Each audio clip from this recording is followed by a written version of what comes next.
There is value in the design, but there's a lot of value we didn't see in the manufacturing part. Our supply chain, our industrial capability and readiness from either a defense and national security perspective or even just consumer product perspective was pathetic. What we want to do is prevent the next generation of high-tech products from migrating offshore. Miles Arnone is the CEO of Rebuild Manufacturing, a company focused on rebuilding America's industrial strength through advanced engineering and modern production. Under his leadership, Rebuild is working across sectors like aerospace, defense, and clean energy to bring complex products from design to production, all under one roof. We're making a big step today that I think is super dangerous. We won't feel it now, and that's why we can kind of do it. Yeah. But you go forward 20 years from now, we're going to be really ruining that day. If we're competing with China, China will sell to anyone. And if the metric is sales, we're losing hard. What we need to do if we want to compete with China is... What do you think is more likely, like internal civil wars in countries like Russia, China, US, or like war between nations? If we don't figure out how to make these things cost effectively, we can't win. We're running out of time.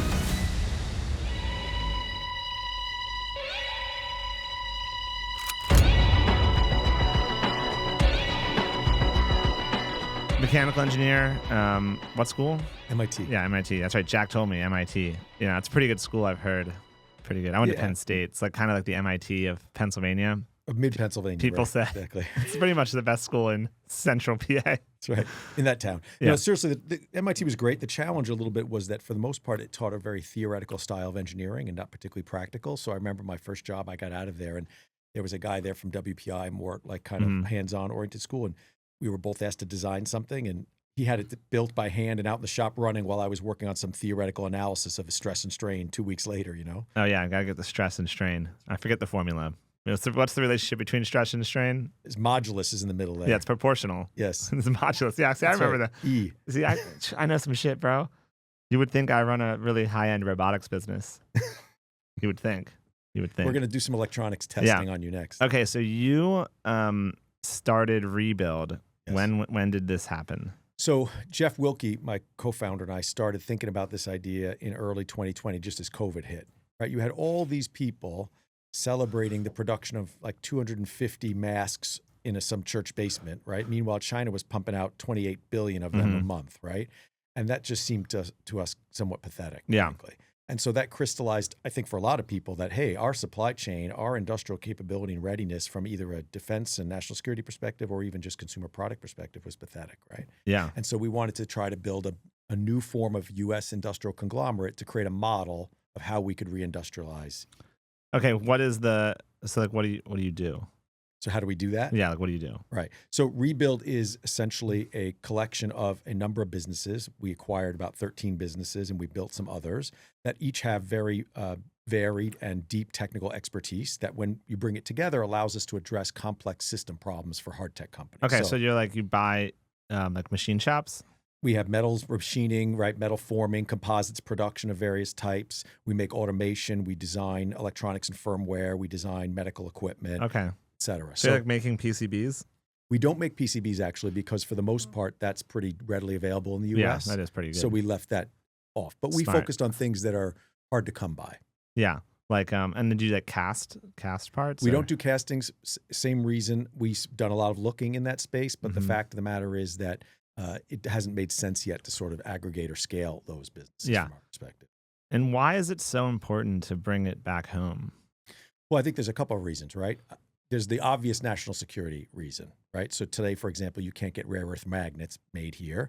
And if you want to, compete in a drone-oriented or autonomous-oriented war, you better be able to make, well, electric motors are in everything, so you better be able to make them. Yeah, like brushless motors? Yeah, exactly. You can't get them, the components here today. Are you making them now, though? We are in that process of doing that. Oh, sweet. Okay, so that's big. That's going to be big. So the other reason, though, which I think is just as important, is if you think about the average American, I'm not talking about your Penn State graduate or MIT graduate, but someone who graduated from high school, they used to have a real opportunity to go work in a factory. And in those kinds of manufacturing jobs, you could have a growth in your skills and productivity over many years. And that means that you could get better wages, which means you could participate in the American dream, right? You could buy your house, send your kids to school, whatever you want to do.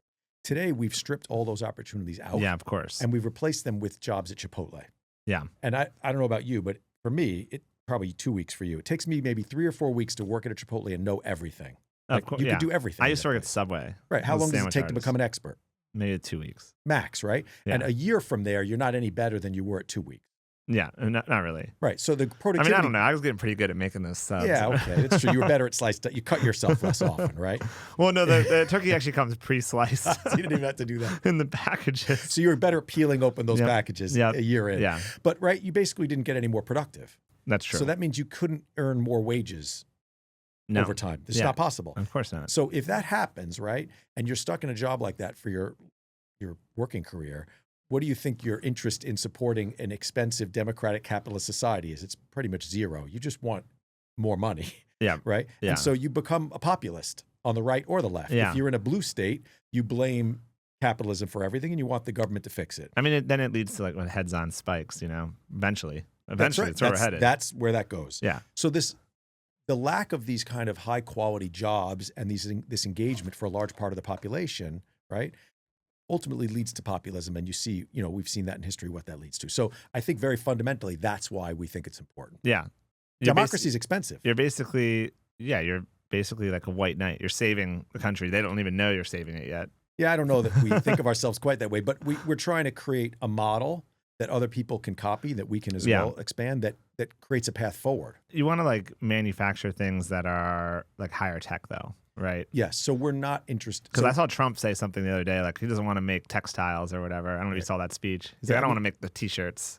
Yeah, I mean, textiles actually is a pretty good space, actually. Yeah. We can talk about He that. said he didn't want to do that. Yeah. Though. But I think the issue is people talk a lot about reshoring. Yeah. There are, of course, some things we have to reshore, like rare earth magnet production. Mhm. But we don't need to reshore Happy Meal production. Right? When you say Like, that's rare earth magnet production, like the raw materials or like the actual production of the magnet? the production of the Okay. magnets. The materials are not actually that rare. They're in low densities, but you can dig them up in many places. I Yeah. mean, here we don't allow that to happen in a lot of places. But I'm sure we could find it all over North 100%. America. Yeah, we just don't do it. We just don't process it. Yeah. So all the processes to make it are not well established here, right? Mhm. You can't get the equipment here. People don't know how to do it, et cetera, right? Yeah. There's some companies that are looking to fix that. So in any event, we don't want to reshore things like Happy Meal toys. What we want to do is prevent the next generation of high-tech products from migrating offshore. So think about your US-based hard tech, startups. Yeah. They're developing some new product. It could be a drone. It could be a new kind of Mhm. energy generation, whatever it might be. We don't want them to put that production offshore because that cycle we talked about earlier will happen again, which is now you've taught the Chinese or others how to make it. Yeah. They become expert in making it, which by definition allows them to be better at designing the next generation of that technology. Solar is a great example. Lithium-ion batteries are a great example. All of these technologies were developed here, actually largely on the back of US government research, right? And we let that all migrate offshore. And now we've lost the recipe and the will to make a lot of those things. Yeah. And I guess what you're saying basically is like there's not a lot of value in the design. There is value in the design, but there's a lot of value we didn't see in the manufacturing part. Like Right. we kind of thought that was less valuable. Right. You see, like, you get an iPhone or something, it says, designed in California. Designed in California. Made in China, right? Yeah. The design part is nice. It's important, of course, but it only concerns a very small percentage of the population. So Mhm. it's not a socially stable system if all you do is design this stuff and then let other people do it. And it also ignores the fact that we've already talked about that in the long run, you won't even be that good at designing it. Yeah, that makes sense. How do you come through like an assembly line worker in the U.S. versus like Mexico though? Like the price. Yeah. So if you're just going to compete on pure labor hours, you're never going to win, right? So you have to, in the design of the product and the design of the process, embed more value, innovation, basically. Of course, or do it in defense where they can mandate paying more. That's right. Right. So in defense, there's no price sensitivity. Like the government has zero price sensitivity. Yeah, I challenge that though. You think so? Well, I think that's the common perception, but take autonomous drones, whether they're land or air or sea based. If we don't get the price down, you lose. Yeah, but I mean, well, I guess, yeah, I had the Neros, there's the Neros, that startup. It's like a drone startup. El Segundo, yeah. Yeah. I like those kids. I had them on. They had like a cheap FPV, but then the government got involved and made it more expensive because they don't care like as much. Yeah, I agree let's with add you. some more features, dude. We got to add some frequency Right. hopping and blah, blah, blah. Right. I agree with you that there is in government procurement like a bias towards adding complexity, adding sophistication, adding bureaucracy, paperwork, and that all leads to cost. My point was more that if we don't figure out how to make these things cost effectively, we can't win. I totally agree. I mean, if we can't make it like this, well, part of it though is I think we need to be able to open up where we can sell to. That's also true. I think we like Yeah, you need volume. We need volume. Right. Well, this is part of the problem. It's actually really interesting. I mean, we're holding DJI drones here, right? Yeah. They're making each of these in super high scale. Yeah. But if you look around the U.S. drone, They're not 3D printing these. No, they're not. 3D printing is not the way to go. We can 3D talk printing. about that. Oh no, we got to talk about that because 3D printing is dumb. Yeah. 3D printing is most definitely way high on the hype curve and very low on the efficacy curve. It's incredibly terrible. Yeah. Yeah. Well, it's super inefficient, right? It doesn't work at scale. So imagine us with our 3D printers printing drones, and China's like, print, they're stamping print, them. They're stamping them out or injection molding them out, et cetera. Dude, we have so many like companies that are like, we're the 3D printing for X, where it's on the edge printing all this stuff. It's as like, soon as we they just start, lost the war. Right. As soon as they start saying that, I just hear bzzz, Dude, like I know. all zones out. I call it like it's an engineering mind virus. Yeah. It's because engineers like think it's fun, it's like cool, Right. And then they don't actually like think like, oh, this actually is terrible. Yeah, I was looking at a company the other day that does 3D metal printing, and they espouse to have this very sophisticated design and production system, and it creates these automated designs that are very 3D printable, and they're like works of art, right? But they are just wholly impractical. And their pitch is, oh, well, the unit cost is going to be lower, right? Because we use less aluminum. We don't have to take a big block and machine it. But they ignore the fact that you need 80 times the CapEx to make that thing, and the tack time, so that time it takes to make it is 100 times longer. I know. I feel like we need to start like a nonprofit consortium or something and educate the government about 3D printing. Yeah, look, 3D printing has its place, and its place is I need a prototype now that looks similar but doesn't have to actually provide the appropriate function, and I can use that in a certain design application, or I can show someone what it's going to be like. And there are some 3D printing applications in medical and other things that make sense. That's fine, but you see like people are like, I'm going to 3D print like spare parts at the edge, but it kind of is not really practical. No. Like it doesn't really, I don't even know what parts they're talking about. Yeah, I mean, they're talking about like some body panel for, say, a helicopter or something, but the equipment you need and the expertise you need and the time it takes, how about we just fix the supply chain but I just think get it out to you? Yeah, that's what I would say. But also too, like in practical speaking, like what part is breaking on the island that you're then printing? Like a panel of a helicopter? What does that even happen? That probably does not happen that often. None of it happens. And frankly, that's the funniest part about all of it. And frankly, a guy with a welding torch could probably just patch the thing up and make it work in wartime. Yeah, I think right? I had someone like tell me, Steve, you don't get it. You're not a warfighter. You haven't been over there when you've been missing a part. And I'm like, you haven't either.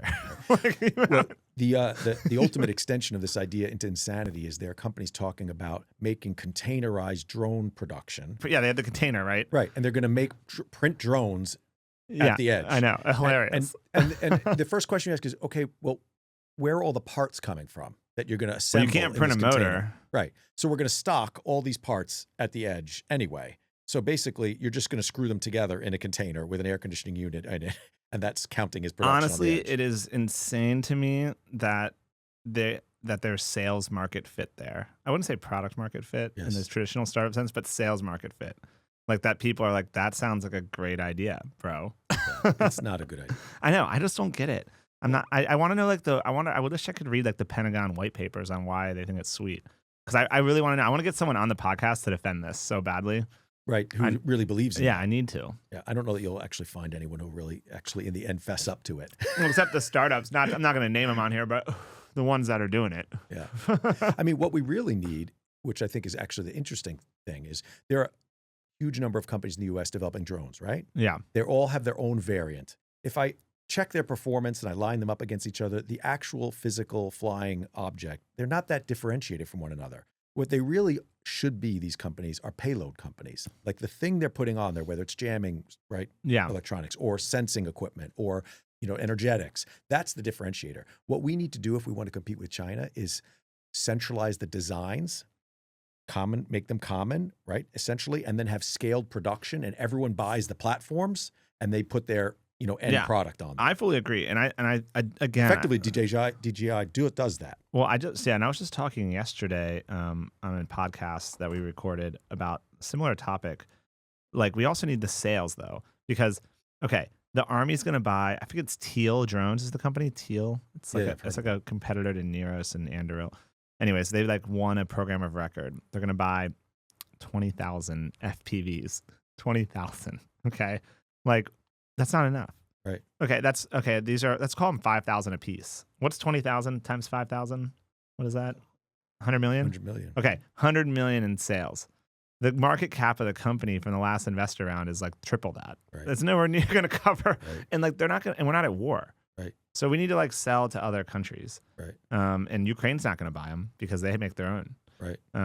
So I was like actually saying like we should probably just sell them to like Russia or something. Well, no, let's not go. I'm there. not saying we're selling them to Russia, but my point is like if we're competing with China, China will sell to anyone, and if the metric is sales, we're losing hard.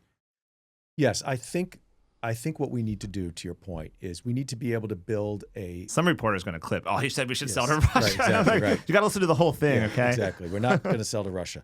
So I do think we need to be at a minimum viable scale where we're producing 10,000 a month. I think when you get to 10,000 a month, you can build a productive scale that you could then replicate also into multiple facilities, right? But I think you could do that through commercial plus defense. Yeah. So if you built DJI-esque drones, Yeah. and you then had military variants of those, you could sell 10,000 a month of those around the world easy. Yeah. And I think you could do that. I think a reasonable goal to start would be that you would be able to do that for twice what DJI charges. That's fine. That's fine. That's where you have fine. to start. And look, like, okay, what are the parts? I mean, this is like a plastic clamshell, right? Yeah. Like you Yeah, just, injection molded. this is injection molded. All these pieces are. Yeah. So there's not that many pieces here, right? There's 1, 2. It's like 6, the body's 2 or 3 pieces, 3, 4 arms, right? That's 7, right? Basically. And all then, injection molded. Yep. And then this casement, The to this 8 propeller, or 9, how are the right? propellers made? Oh, these are molded too. These are molded, yeah. So it's all injection molded. What does injection molded mean? So you take plastic pellets, basically, you heat them up, you run them through a screw that presses them into a molding tool. Like it has a cavity in it that has this shape, or the female version of the shape. And then you open the tool and these parts pop out, and you might have to trim them or. Yeah, do like you can just Google like drone injection mold. You'll see one online. Yeah. Like, yeah, the injection molding on this is great. I mean, they've done it, obviously. Did a great job. And also it was a US VC that propped this up. that invested. This was a US venture This is our firm. classic pattern here, right? We develop a lot of technology in the US, and then we consider the production of it too boring to focus on. Like, look at the drone plastic part, the one in the middle, the AliExpress to the right, that. Like, that's like an injection molded piece. That's right. Or maybe 2 pieces. That's 2 pieces, actually, yeah. Yep. A top and a bottom. Yep. And then in a factory, they Snap that together. snap it together with a machine Yep. on an assembly line with a conveyor. And they're just like, it's like literally like out of Star Wars. Right. Boom, boom, But that's boom. where I'm saying I think the minimum viable scale is if you're doing 10,000 a month, then you can afford the tooling, I agree. all of the automation, and then you can replicate. And you just need to be able to sell them commercially. And well, commercial is tough because they already have the market share. Like it's tough to get the consumer adoption on a new brand, you know? It is, and this is where I think the government has an appropriate role to play. Well, I think they should ban DJI. Well, that's what I'm saying. Yeah, I think the government has an appropriate role to play, which is if we want to rebuild this, at some point we have to shut off, which is basically, right, state-supported supply from China, right? We have It's to. very subsidized, and not pretend that capitalism is all about everyone's got, the same rules and acting the same way. They're not. Yeah. And if we pretend that that's the case, we're never going to be able to get there. What about switching gears slightly, same topic, different angle? Like I kind of think we're like the U.S. is like pre-World War II Germany right now, like with our supply chain. Like everyone, like they knew pre-World War II that like once they started the war, like other countries were going to cut them off from supplies, so they started stockpiling. They're like stockpiling of stuff, of important things. Like we're thinking about stockpiling brushless motors, like just setting up a shell company and like buying these. Yeah, I think that's a good intermediate step. I think it's much more important, and where Germany actually ran into trouble ultimately is that they didn't scale their productive capacity enough. Yeah. So the stockpiles, The stockpiles ran out. will Obviously, run you down, Yeah. and then you're done again. You have to be able to produce. We have to have the. I think we do need some stockpiling though, like in the short term, just while we build this up. I mean, Yeah, look, but a lot of these things with the will, like you could build the motor capacity inside 24 months and be running full tilt. Yeah. Right? Well, that's the other thing is like some people would say like, hey, if we went to a real war, it'll just be like World War II U.S. where we started building everything. Like, isn't that like that's like some people say that like we just start when we need it. Yeah, the issue is whether you'll have the time to get it done, and because look, back at that time, the U.S. was isolated from where the war was happening by quite a distance and time, effectively. Yeah. Today, that time, by virtue of technology, is much, much shorter. Yeah, like when we have the time, we'll just be getting crushed too hard. Yeah, exactly. Whereas, back in the day, let's say, right, let's go even further, like World War I, like you'd be like, oh, they'll be here in 2 months, so whatever. We got time. Right, exactly, right. Yeah, I do agree. You couldn't get troops, like how would you get 100,000 troops from Europe over to the U.S. to attack it? Or I mean, at this point, they probably already, you saw the Ukrainian attack on Russia, right over the weekend. Of course. I mean, they probably already have drones staged over here. somewhere. Yeah, well, I'd like to think not, but I mean, it's possible. I mean, some conspiracy theorists would say that's why China's buying all that farmland around the bases. Like that's what the conspiracy tinfoil hat. Right. But like some, maybe there's shipping containers in the LA port that are just have tons of drones in them waiting to pop off. I think the reality is that the Chinese don't even think they have to do that to win. No, I don't. Right. I don't think they need to think they even need to fire a shot. That's right. I think that they already think they control the economy largely. Yeah. Why fire a shot? And, we hold a lot of U.S. debt, and the U.S. needs us, and, we can just wait them out. And I think what they see happening now is just like the sort of last sort of spasmodic response of a empire in decline. That's what they think. Yeah. Well, maybe we should then attack. We should attack. No, let's not do No. that. I'm just thinking outside of the box. You got me in a manic state today, bro. Now we're both attacking, Talking about yelling at my sales Russia. team. We're selling to Russia, and we're attacking China next week. We're It's yelling all at my good. sales team. Oh, wait, who's at the door? Yeah. You got to think outside of the box, okay? You got to think outside of the box. No, I mean, they do. They're just waiting us out. And I guess the way to unwind this is what you're saying, is why you started your company, is like, we have to start building this up now. It's going to take a decade probably, right? It's going to take a while. Yep. And yeah, At least. At least. And like, how do you, I guess, how do you decide like how much, so you were private equity background kind of? I did turnarounds in private equity. Okay. Yes. So, and this is a lot largely private equity backed roll-ups right here? It's not actually, it's right? not. So a typical private equity firm has, a 10-year fund, right? They want to invest in the first 3 or 4 years, and then they want to flip out to get their carried interest. Our investors are permanently capitalized in our business. Okay. So we're working on a quarter century, half century. Oh, your plans are measured in centuries. You're like the Not centuries, but in what's decades. what is that? Pull up that meme. I like that. Which one? The Dune one. Our plans are measured in centuries. You Yeah. ever seen this? The Dune. Our plans. Yeah, that's it. Oh yeah, the Bene Gesserit or whatever. Yeah, get this little like the image. This one. Wait here. Yeah, you're better than VC because you got we're, more time. We're decades. You got. We're decades. Our plans are measured in decades. This is what I tell the government. I'm like, don't worry, bro. I've seen her lurking around our office lately. I was wondering what that was about. Our plans are measured in. I mean, that's such a gangster thing to say to someone, though. But think about China, right? Yeah. They do think in a much longer time scale than we allow ourselves here. Yeah. And that is how you're effective. Like, you don't build a solar industry because one administration says do it and then the next administration says stop. Yeah. You need to be consistent, have consistent policy over decades. Yeah, that is one of the things about our politics are pretty awesome, but they also have that kind of like High volatility. Yeah, because there's the swings. Right. Now, that said, until very recently, there was general consensus, for example, that the government should support long-range fundamental research. That consensus existed since World War II, right? Now we're tearing that down, right?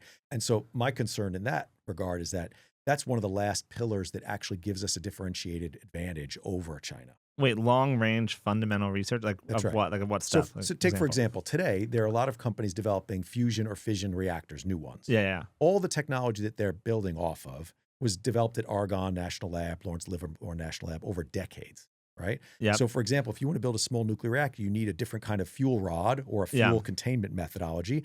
That's decades of work that only a government is going to fund. So if you stop that work, right, ultimately, not now, not in 5 years, not in 10 years, but you'll start to degrade the quality of core science that's available that these startups actually feed off of. So take SpaceX, all those companies. Even Tesla, right? Lithium-ion battery technology, all that stuff was originally funded through government programs, right? So we're making a big step today that I think is super dangerous. We won't feel it now, and that's why we can kind of do it. Yeah. But you go forward 20 years from now, we're going to be really ruing that day. Yeah, small modular reactors are. I was a nuclear engineer. I worked at naval. I was at naval reactors. Okay, great. In the Navy when I was in the Navy. So I worked on the obviously the bigger reactors on the submarine in the carriers. But the small modular reactor industry is kind of interesting to me. It's been around a while. Hasn't really done anything. Yeah, there are some new players. And again, I can't speak to whether they'll ultimately be successful or not. But we can look at all of the major technologies. According to Elon, they're not. I mean, he thinks that everything's going to be 100% solar, pretty much. Yeah, like, well, we get most of our energy from the sun. Yeah, that's possible. But I mean, if you read his tweets, people get really mad. I mean, I think the challenge, if that's the case, is that we're totally dependent on China for all those solar panels. And the batteries, Tesla battery walls are China, I bet.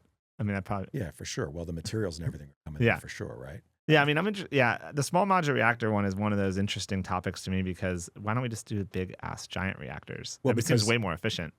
It is, but unfortunately, from a regulatory perspective, there's not the will to deal with that. True. I agree. I mean, that's the main thing, the perception, but it's just way better. Yeah, and the reality is that there has not been a substantial nuclear accident in this country or in the West, right, that led to death. Right? Yeah. It's actually quite a safe technology. I mean, in 3 Mile Island, I don't even think fission products released. No. I don't think there's any. Yeah. Exactly. So, but you watch enough movies about Chernobyl and it was like a valve out. or something. Yeah, broken some steam pipe or something. Right? But the point is, the view is on the smaller ones that, okay, we can now use them, say, on defense bases or other areas where we don't have to go through that regulatory rigmarole. And then later we can come back into the commercial side. Yeah, my favorite is when they're like, we're going to put these on forward deployed bases. And I'm like, what? So they can get hit by drones? Create a localized nuke. And then they go, no, we're going to bury them under the ground at these bases. And I was like, okay. All right. So that market does not support this valuation. No, that's right. Got like the $800 million valuation of Radiant Nuclear or whatever. Right, and it's like, where are you going to put these things? Oh, just random one-off bases. Right. Dude, I honestly think people are crazy sometimes.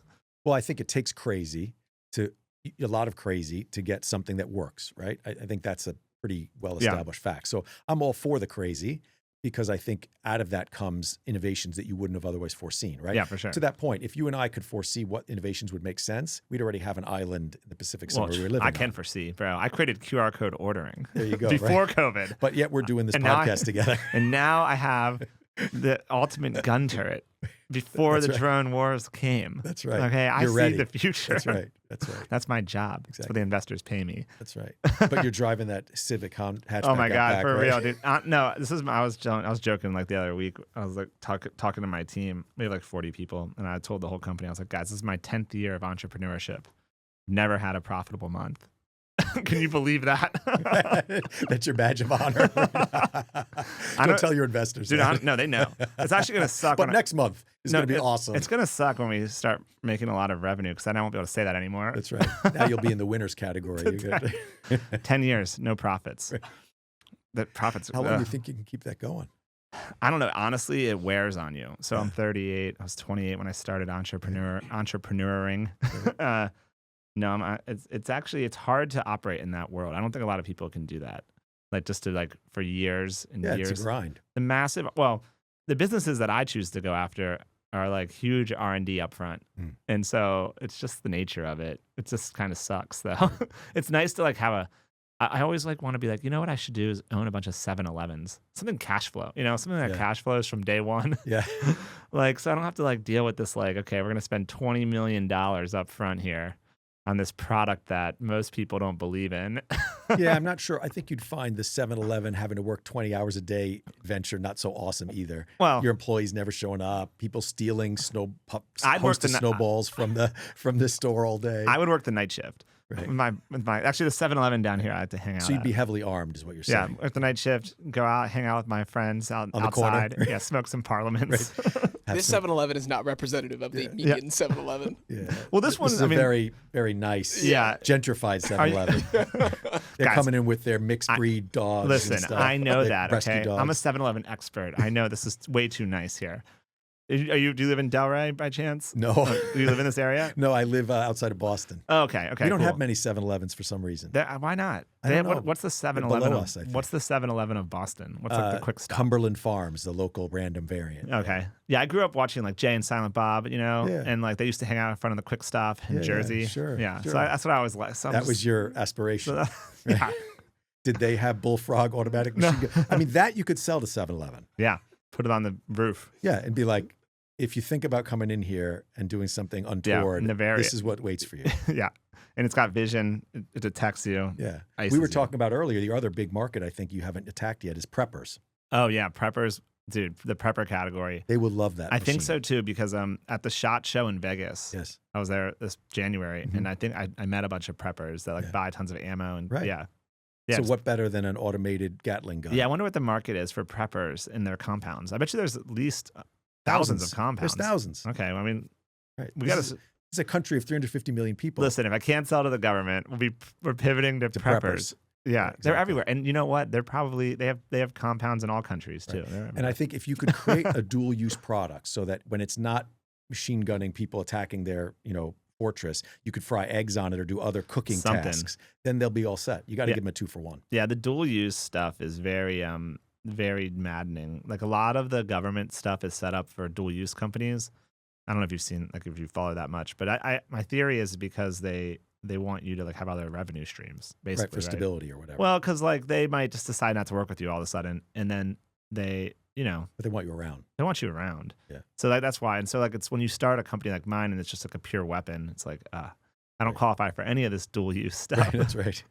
Yeah, we always like whenever I always get dumb questions too. The government will be like, what is this dual use? And I'll be like, bro, like yeah, Chinese and right, Russian. Just like a machine gun. I'm like Chinese and Russians. This is my dual use. Okay, that's what I got for you. I got targets A and B. Yeah, like we can train the model on these types of faces. Right. To all different types. Right. Actually, no, I do think that the government, they don't really realize like how accurate the gun is going to be.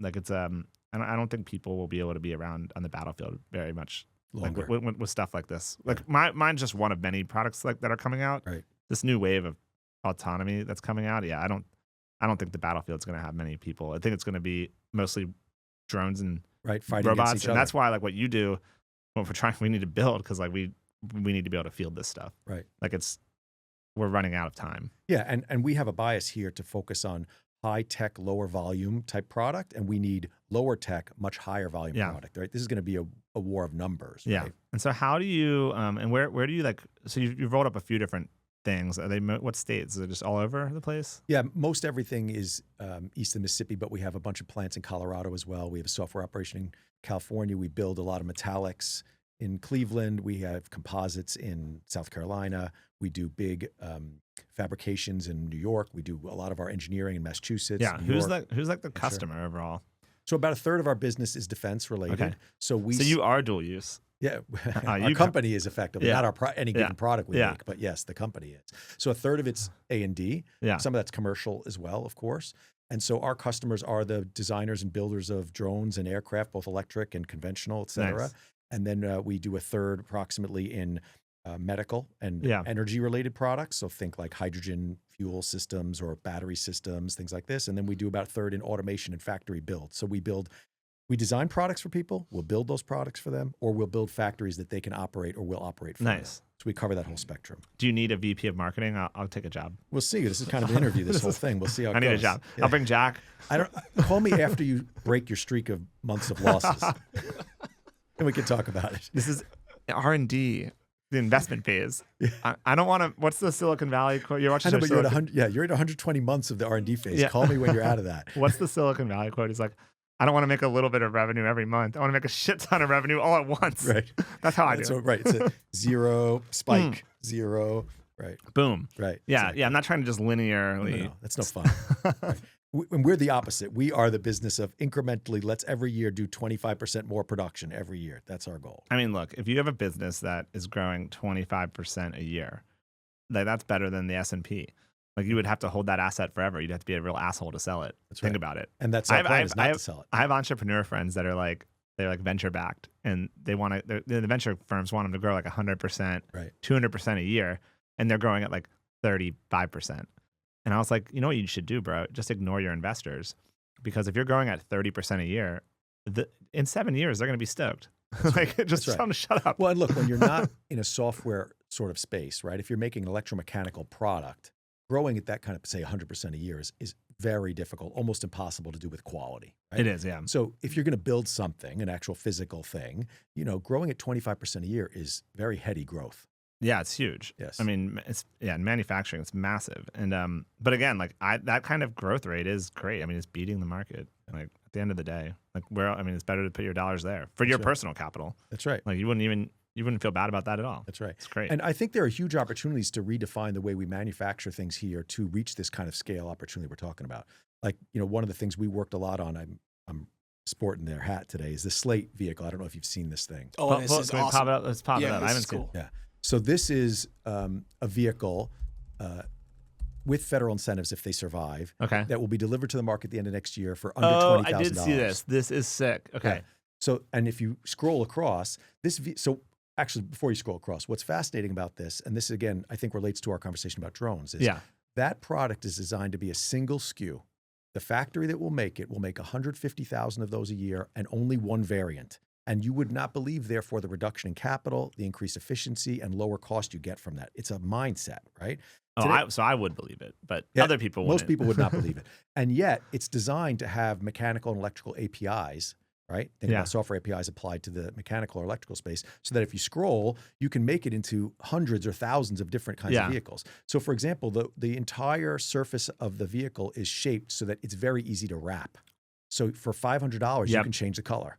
Right? Yeah, whereas if you go outside and look at like a typical Hyundai, it's got like 18 different. It's hard to wrap. It's impossible. It costs $2,000 to wrap. So the Slate, and what part did you have in this? So this business originated inside Rebuild. Okay. So really? It was ideated in Rebuild, and then we spun it out, and so now it's an independent company, right? We own a minority share of it now, and it's been very heavily invested in, and they have now, they've been on out of stealth for 5 weeks. They have 125,000 reservations. Amazing. And because of the price point, well, wait, I thought they were just doing trucks. Yeah, so that's not a truck. So the pickup truck can be converted into that SUV. Oh, I see. Yeah, it's all the put same. that cap on it. Like go back or go over to a truck.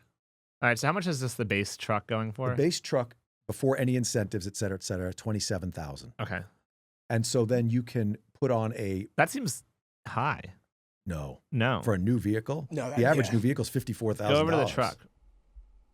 Oh, okay. That's the base. But this is like a bare bones truck. It's like I used to have a Ford Ranger. That's right. F1. Or like a Chevy the S10. Danger Ranger, or the two-seater. original Toyota pickup. Yeah, I had the stick shift. I drove around San Francisco with it, with the hills. It was tough. It was like the Ford Ranger Sport. It was something, yeah. So this is kind of harkens back to that time. This reminds me of my Ford Ranger. That's right. But you think about it today, the average person, back to our discussion about people working in the service industries, right? Like a Walmart greeter or someone working at Chipotle, they're having to buy a used vehicle that for the most part is a totally unreliable bucket, right? They can buy this vehicle new, right? With a full warranty, good performance, reliability, and it's minimalist, but then they can make it into whatever they want as their budget and time allows. That makes sense. So back to the point about drones, for example, what we need to do as a country is build those of drones and then let people downstream outfit them with the payloads that are appropriate, not have every company and their brother or the making software their own drone. that's appropriate, et cetera, et cetera. And so we've got this mistaken approach here where everyone wants to do everything vertically. So we've all gotten in our mind this idea from SpaceX and Tesla that vertical integration is the way to go. Yeah. Right. But they're the exception that actually proves the rule that you should not do that. Right? Yeah. And if you look at how long it took them to get to where they got and how much money they spent and the fact that they almost went bust a few times on the way, that suggests that if you took a large sample size doing all that, 90% of them would be dead. Yeah. Right. I'm with you. Right. I mean, I'm vertically integrated. It's scary. It's hard. Yeah. Well, mine it actually has to be though, because I don't think anyone wants to like make a base model turret or whatever. Call Rebuild. We might want to. You want to? Yeah. I mean, I don't know if there's a big market for it. Well, if you get into the prepper market, then we can. Then we can support you. Yeah. Right. So anyway, this is an example though of people talk a lot about design for manufacture, right? So in these drone products, everything they talk about DFM, and by which they mean they want their engineers to be aware of manufacturing considerations when they design the product, like we were talking about. You got to design for manufacture. That's how mine. Yeah. But I think you got to actually go the other way. We call it manufacturability for design. Okay. You have to actually start with the processes you're going to allow to be used and constrain the design by those processes, and it gives you a different result. So here we constrained this design, or Slate, the team did, by saying we're not going to allow paint. Like paint's out, right? And that led to huge numbers of design choices. Whereas if you had said to the design team, design for minimum cost, their likelihood of eliminating paint as a preliminary is very low. Yeah. Right? So you have to start from the process side actually and work back. This comes to the beginning of our conversation, why it's important to manufacture things if you want to be good at designing them. Yeah. Because you have to intimately understand the trade-offs and you the really cost do. of the processes. You really do. I mean, like we kind of do manufacture for design. Like we say like this has to be a cast part. Like, right. You have to. And so you work backwards. You have no choice. Yeah. So work backwards from the production to the design. In fact, most of it has to be cast, I think, if you want to do really good, like at scale. You're not going to 3D print everything? Oh, well, I was actually going to ask you, what about 3D printing some of this stuff? Now, so this is where 3D printing does make sense. So take the grill there, right? The grill you can unbolt it and put on whatever you want. Yeah. So the company will provide you with the geometry file for that. And then, yes, it would make sense. If you want to print one grill, that makes sense. That makes sense. Right? But you aren't are you 3D printing those? Probably no, those body panels are all going to be stamp formed, right? Those are stamped, but I'm saying that your grill, the Slate. No, not the ones that come off the line. Yeah. You're making 150,000. But if you want to customize. That's right. If you want it to say the drone ultimatum, yeah, you'll print one. Yeah, exactly. Right. That's where it's appropriate. So in mass customization, right? And mass customization has been this kind of holy grail in manufacturing forever. And the mistake people made was trying to do it in the plant. Yeah. What happened with Slate, which I think is the innovation, it's interesting, is they bifurcated that. Make the production ultra standard and then allow infinite downstream customization. And to the question you had earlier about labor, like Mexico versus US, this drops the labor content and the part content of that car so much. And it puts the labor where it should be with the customer. Like if you want to put on a custom grill, you can order it and bolt it on. So the one, so certainly I think we need to do the same thing for drones. Right. But the one thing on this is like, I guess you're still thinking there's another 15 years of humans driving and stuff. Yeah. So look, I think there always will be humans driving. I do think there's a role for autonomy and it will happen. Yeah. But again, most vehicles that are being applied to autonomy are not designed for autonomy. Yeah. So I actually think what'll happen there again is we'll have to design a very different looking vehicle from first principles to be autonomy centric. And then you'll make that vehicle. And we would make that vehicle using these same principles, which is how do you use the minimal set of lowest cost manufacturing to produce the lowest cost platform for autonomy. So this is not a vehicle that's been designed with autonomy. No, of course not. But again, we still have a long way to go, obviously, for the country. You know, eventually we'll head there, I'm sure. I mean, it's just driving sucks. Or at least I don't like driving. I don't like it. But like driving in traffic and doing all that sucks. No one wants to do that, right? Yeah. But I enjoy driving. Like I have a 65 Pontiac Tempest I like to drive, right? Yeah. But I get it. That's not your day-to-day driving situation, right? But I enjoy driving from the airport to here? No, not really. But I think you could easily build something that, takes software upgrades. 100%. Like, and then people can hobbyists could do software. And this has some software in it, but again, compared to the traditional vehicle, the amount of electronics in this car is, a tenth. Yeah, yeah. Oh yeah, there's a picture of the dashboard. It's like something out of the 70s or something. Yeah, there we go. In fact, it reminds me of my Ford Ranger Ford Ranger. That's right. Honestly, though, it probably has. I mean, because of the screens you can put in there, you can you can put your own in, right? In fact, it doesn't come with a screen. Yeah, I'm saying you can put your own in. That's right there. Right. So you can make it feel like a Tesla. You can make it whatever you want. If you look at a Tesla, there's nothing in it. That's right. Like it's just very like minimalist. It's like a steering wheel and a screen. That's right. Yeah. Right. And so this can have that look, or you can go all the way the other direction and have none of that, right? So if you want to put your tinfoil hats on because you're worried that everyone's, spying on you, you have no electronics in there. Yeah, which I think some people will do. Right. And you can mount probably your bullfrogs to the bed of this thing for the preppers. Well, no, we can. I mean, I'm certainly could buy a couple of these because we have the Tacoma. We buy the Tacoma. Yeah. And we have 3 Tacomas at our office. Right. And they're much more expensive. But this is cooler. Yeah. Get the slates, put the bullfrog on the back. How much weight can this thing hold? I'm sure this truck can hold enough weight. That's right. Bullfrog's only like 250 pounds. So. Oh yeah, for sure. Yeah. So easily. Yeah. It doesn't have high towing capacity. It's only about 1,000 pounds, I think, of towing, but it can hold quite a few. Honestly, what we could do is sell it as a package. Slate, like the truck plus the bullfrog clean for African warlords. That's right. Be like, yeah, dude, it's all Stop in. buying those Toyotas and buy this thing. You said it was what, 20 grand? 20 grand? Well, 27. So maybe in Africa it's not 20. 27. It's 27. Plus 500 grand for our thing. Yeah, you just throw this in. This is free. Right, the truck's free. Buy one bullfrog, get 2 slates free. Yeah. It is electric though. So I don't know if the African warlords would be about that. Yes, that's true. Well, no, of course they would. They want to preserve their local environment while they're shelling each other. Yeah.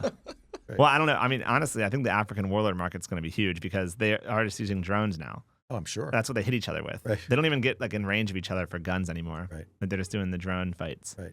Which makes sense, right? So imagine if they now had a weapon that could shoot the drones.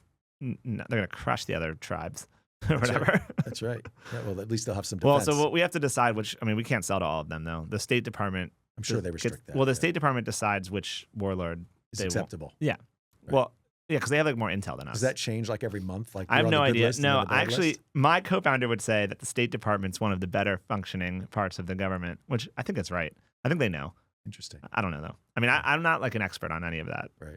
I'm a technology provider. Right. You depend on them to. That's their job. Right. To clear the field for you. I would hope that they've researched which people we could sell to. Right. And hopefully. Yeah, but the ITAR stuff can be restrictive, not necessarily for us. But ITAR for missile providers of course, that's much more heavily ITAR controlled than gun systems. So, and we don't really run into it as much because guns, Northrop Grumman, look at them, they sell guns everywhere. I mean, they're just selling guns to every country. I guess it's considered low enough technology. Exactly. So it's not as much of an ITAR constraint. But my other friends who have defense companies have much bigger problems with ITAR. In terms of limiting their market. Yeah, if they're making missiles or something, like that's just we watch that way more heavily. Yeah. Can't just be selling javelins anywhere. Right, to anybody. Yeah. So I don't know. I mean, you saw in the beginning of the Ukraine conflict, like we just gave them a bunch of javelins. I think we ran out pretty fast though. I don't know. Well, that's been a problem in many aspects of armaments is keeping up. Yeah. What is the supply chain problem there? Is it like the warheads? I don't even know. I don't know in full, but I think there are a lot of problems with the energetics, right? So building all the sort of actual business end of the thing. Yeah. Right. Those plants are very old, right? They haven't been upgraded in a long time. And they didn't really focus so much on what their yields or quality levels were because we never used it nearly enough, quote unquote. Yeah. Right. So the production volume was always adequate. Yeah. Have you seen like the 3D printing, like rocket fuel propellant stuff? Yes, yeah. Like, how does that work? Do you know about it? I don't know much about it, I'm afraid. I'm just wondering, like, what did we do before 3D printing of rocket propellant? Pressed it. Pressed it, yeah. And how's that worse? I have no idea. Yeah, I'm not sure it is worse, right? I'm not sure. I'm sure there's some argument being made on the 3D printing side that they can optimize the geometry of the propellant, right, to get better thrust per weight. Right? That makes sense. Right, and so you can, run the gas through it, meaning the outlet gas better, or ignite it more fully than if you just have a stamped, So maybe that is one area where it's useful. Maybe in the propellant, but again, think about what scale it's. But the scale might not be big enough. And you would need huge factories of 3D printers. Right, and the capital would be bananas. Yeah, I don't know. I really don't know a lot about that space. Yeah, I have a friend that has one of those companies though, and it seems pretty cool. But I don't so I'm not an expert in that area. Yeah, all I know is that there's a lot of need for upgrading of the energetics production for sure. Shells and all of that. Are you getting into any of that? We support some of that in the context that we do, again, automation and factory design for people. So we'll look at their work cells and propose and then sometimes build for them more improved automation or production systems. Talk to me about like automating factories. Sure. Like are you using like robot hands in there? Yeah, so doing stuff. You've hit upon one of my hot topics. I think I always hit on hot topics. This is why I'm good at what we do. Okay, that's right. Got the hands up in there doing stuff. The visualization was key. I think that robotics / AI, let's group them together for convenience, is kind of one of these really overblown things, right? Meaning, when you look at a lot of the investment being made in the venture world into manufacturing, it's AI for manufacturing and robotics for manufacturing. And the fact of the matter is that very often the cost of those systems relative to the benefit is pretty small. Yeah. But again, America, what we love is step function technological change, right? So it's like, if I can sell you a robot that's going to revolutionize your plant, you're all about that. But if I tell you that actually the right way to go about it is use the Toyota production system, so lean, and improve your productivity every week by 0.25% through these methods and processes that involve people and it's diligent work, like you just don't want to hear about it. Yeah. Even though if you do the math over a year, right, doing that 0.25% a week, you got more benefit. But it's not sexy. System, but it's not sexy, and it's not technologically led. And the startups want to sell systems that they can make. I call them orchestration layers. They want to sell to every industry the broadest possible surface. I don't think that really area. works though, because factories need to be very specific to a task. I agree, but that doesn't work for VCs. Oh yeah, no. Right? Like if I'm starting a company to make a robot for stirring liquid metal in a foundry, like what's my market size? Right? Yeah. So no one wants to back that. They want to back the guy or the woman that says, I have a piece of software that's going to let every factory coordinate so amazingly that they'll all be 15% more efficient, and I'm going to charge them a SaaS rate of XYZ. And that's all fantasy, but that's appealing. Yeah. And so that's what gets backed. Right? Yeah. So you have these But it doesn't work, actually. People are going to get torched. Right. Well, it's like the automated CNC startups that are like, we're going to automate CNC. But it doesn't, like, in practicality, like, it doesn't really work for my business because, like, we don't just do CNC. Right. We have you're not automating my process. Like, right. I would need you to, like, automate my whole build. Like, Right. I can't just, like, send you a bunch of metal for you to CNC and then send it back. But if you look at, for example, if you go to Toyota Motors plant, like go to, say, San Antonio where they make the Tundras and stuff like that, it's like an orchestra. It's unbelievable, incredible. And that technology, even though it's well understood, isn't still well adopted in this country, which is crazy. So you have all these people talking about throwing robots at stuff when they haven't even done the basic work to optimize the production system. And it's definitely not robot hands and humanoids. Like no, I don't think it's humanoids for have sure. you ever seen the like the figure BMW? That is hilarious to me. Pull up the figure BMW. Like it's like This is so crazy that people think this is like good and like BMW or whatever. Have you ever seen this? No, but I can imagine. Okay, here, go show like the video. Like they're like, yeah, we got. Yeah, let me find the founder like tweeted it, and he was like, "This is so great." Oh yeah, this is great.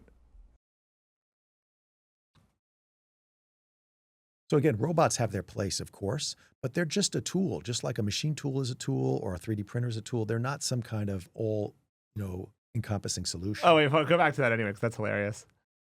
I love this founder. Yeah, this is such a great tweet.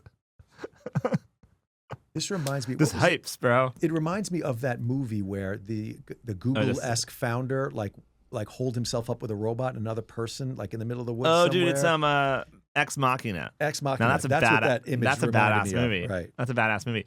So yeah, this right here, it's like you got the robot just down below that shows like the robot. I mean, obviously like doing something.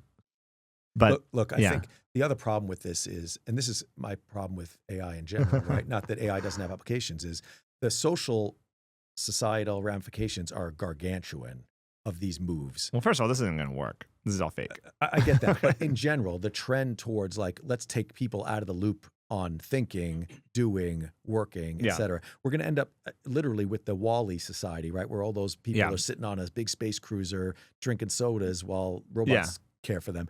That's a recipe for social rebellion if there's ever been one. I mean, I would say, well, potentially. I don't know, because it's like a very complex system, Earth. Yes. But like, let's just assume for a moment that this does work, which would be awesome, because like we'd have like ability to like really just have these humanoids build everything for us. Maybe we could. I don't think that would be awesome. Well, I'm saying maybe we could live in a utopian society. No, come on. Where have you been? Come on. Where have you been? Every technology. I don't want to work. Every technology has promised that, from the washing machine to the PC to the cell phone. And it never delivered never happens. until now. Right? Right. This is back to 120 months of never making a profit, but this is the time it's going to happen. Don't we learn? I mean, this is doing serious work now. I honestly, like, okay, I'm getting dizzy watching it. I really want yeah, you can move it off, but I really want, like, I actually do want this stuff to work. Like, I know I come on the podcast and I kind of make fun of 3D printing, or I make fun of the humanoid robots. And I feel like it's my job to, because people need to know that it's just probably not.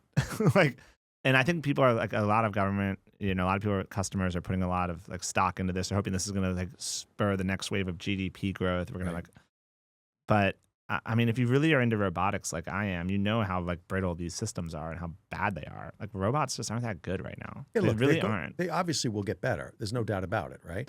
But I mean, yes, but like, the step, like the hands, like the thumb, the human, like what we can do as humans is just so much better. Like, today. Yeah, I mean, I'm hopeful. Yeah, I do think you could ultimately engineer that solution. I'm quite confident that's on the horizon, right? Yeah. I think it might take longer than people think. It might not apply to as broad a set of cases as people think, but it's going to happen. But I worry more about what the other impacts of it are, right? Yeah, the there are secondary societal effects, impacts. right? Yeah, the system effects. The system dynamics aspect of this is real, right? Like, these things don't happen in a vacuum. They have second effects. They loop back on themselves, and people don't understand those things. And the good news in the history was that a lot of the technology we developed didn't have the opportunity to like create mass chaos or other problems. Once you got to sort of the nuclear bomb and going from there, you start cutting down your safety margin if you're wrong. Yeah. And I think AI is one of those things where the safety margin could be very low. Yeah. I guess what I was saying is like more of like on the humanoid front, which I know is like pretty all the rage these days. Tesla's got the Optimus, the Sky's got whatever you call it. Right. Tons of Chinese companies. We got the Chinese, we got the Unitree robotic. But like, I think that a factory probably wouldn't, a really automated factory wouldn't really have any humanoids in it. Like, it'd be automated to do its thing. Like, why do you have to have like random humanoids running around? Yeah, well, because you're right. To have humanoids, the model would have to be you want an ultra flexible factory, right? Yeah. That could make not anything, but a very broad set of things. You just got to reprogram. Right. But that means you're going to have waste in the system, because that humanoid is going to be able to do things that, if you, to your point, automate specifically for the task, you don't need it all. Right? Like, if I'm snapping these two pieces together, I just need a little machine to do that. Exactly. I don't need a humanoid sitting Conveyor there belt and machines. which is why Luke and I always say our favorite robot is the conveyor. We think it's the greatest robot ever. That's right. Conveys things. A to B consistently, very effective. The conveyor, yeah. And, and like maybe a humanoid can convey something from A to B, but like not very effective compared to a conveyor belt. Not from a cost perspective. And so that's just like the example. And like, I think that, well, then Elon would say like, oh, but we're going to have a humanoid in everyone's house. Right. And it's going to do your chores and Sounds stuff. horrible. Yeah. I mean, let's just say it's not horrible for a moment, counterfactual. Yes. Okay. So it's like in my house, it's like doing what? It's like walking my dog. It's like doing my laundry. Right. And eventually, what are you doing? Well, scrolling, I guess, on social media. Yeah, we're just doom scrolling. That's what we're going to be doing. Well, I do think that it's interesting. I don't know if we're going to get there just because I don't think the robots are that good, but maybe they're going to get better, right? Yeah, but if you believe that, for example, autonomous cars are possible, right? I think you do, right? That they will eventually be effective. Then for sure, autonomous robots that are human. Well, but I believe autonomous cars are effective if there's no other like really humans driving. Yeah, sure. But look, the other thing is an autonomous humanoid robot may not look quite as humanoid as these do. Yeah. Right? So it may look more like something out of the Jetsons, the Rosie, robot maid, right? Rosie. Well, okay, I can get there. I can believe that these will get good enough they could be my house servant, I guess. Yeah, look, people have iRobots in their house vacuuming. Yeah, vacuuming. Right? They may not be, they're not as good as a person vacuuming. No obviously, way. Right? You can't clean Far nearly from as well. Right. But I think that's the way these things will go. To your point, it will be more likely specialized than generic, because generic means it must cover such a large amount of use cases that there has to be waste when I only want it to vacuum, but it could also wash dishes, but I never use it to wash dishes. That's waste, right? But I think that the humanoid makers would say, well, they've got to be general because it's a human world. We've already built the world around humans, so it's got to be like a humanoid doing it all. Yeah, but that's not proven to be the case in every other technology. Yeah, right? I don't know if it's right. I mean, that's just their argument. Think of like vehicles. Yeah. Right? There's no general purpose for everything vehicle, right? Like there are many, many, many different classes of No, of them, course, right? of course. So yeah, I mean, we'll see where it plays out. But I do think back to the automated factories thing. What I've seen from entrepreneurs trying to go after that is like that they're making general purpose like robot arms and humanoid hands, and they run around the factory and do stuff like that's, and they could reprogram them to build anything. And so if you think about that world, I mean, it's still a lot of reprogramming every time. I mean, there would still be a lot of cost to retooling that factory. 100%. Like it's not free. Right. So you can't just be like. Well, I think their perspective is that again, if you match that up with AI and you have general intelligence, then you would just give it directions like, oh, instead of bringing the stamping over to cell 3, I want you to take it over to cell 4 and go figure that out and how to make that work. Yeah. And it would be somehow self-organized. Yeah, something like that. But like in the case of an automated factory to make brushless motors, you probably would just not have a humanoid. You just make a factory that just stamps. Yeah, that winds it the would windings. just wind them to move them down a conveyor to where they get coated, they get tested. Yep. Exactly. You would have a very highly automated cell that was dedicated to that work because it's going to make 10,000 or 40,000 of these motors. Yeah, so it's month. like I'm always like, okay, what do you want to make?